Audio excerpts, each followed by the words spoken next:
کانال زاروک تیوی یکم کانال کردی ل ترکیه بو. برنامه نافدار ی نونتوی و برنامه خودجهی دم و دست بالا بینران کشاند. لی چند هفته زاروک تیوی هاتیه داخستن.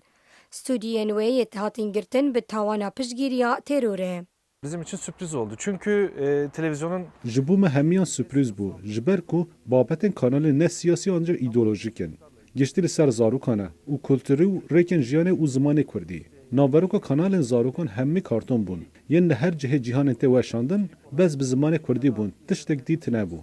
گرتنا تلفزیونی او مالبات حبساندن ین هر دم تماشا کانال دکر نبز بو خوشی زاروکن وان لهر وساج بو فیرکرین وان یا زمان کردی پشتی کو دهان سال اف زمان هاد بو قدغه کرن گوزهین بوم از رازای بوم فرات از شیار کرم گو زاروک تیوی هاتیه گرتن من پیشی گو قی حنکه یعنی راستی جی حنکه که لی مخابن راستیک خرابه یعنی از پر هستیار بوم پر بیشکیم راستی ناکوکی لسرانسر میدیا جواکی هاتن بلاف کرن و زاروکن کرد به شر وی تشتی قبول ناکن.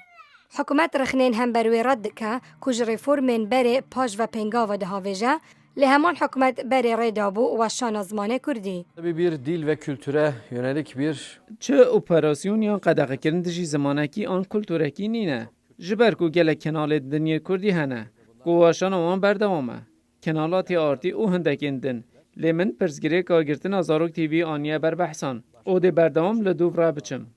لهش 24 رادیو و تلویزیون کردی دبن روشا آوارته دا هاتینه داخستن. ناوین چاندی و شانوگهن کردی جی هاتینه گرتن. kendi ana dilinde اردوان زاروکن کرد دبینه تماشا کارتون کردی دکن به زمان خوا وقفه که لدجی خوا ولات ترکیه دبینه او باور دکه مافی کردان یا فربونا زمان وان تنیه و افجی جنوساید کلتوریه پارلمان اوروپا گرتنا زاروک تیوی شرمزار کرد. جبو زاروکن کرد زاروک تیوی حبک روناهی بو دولات وان کو بشری و رامبوی.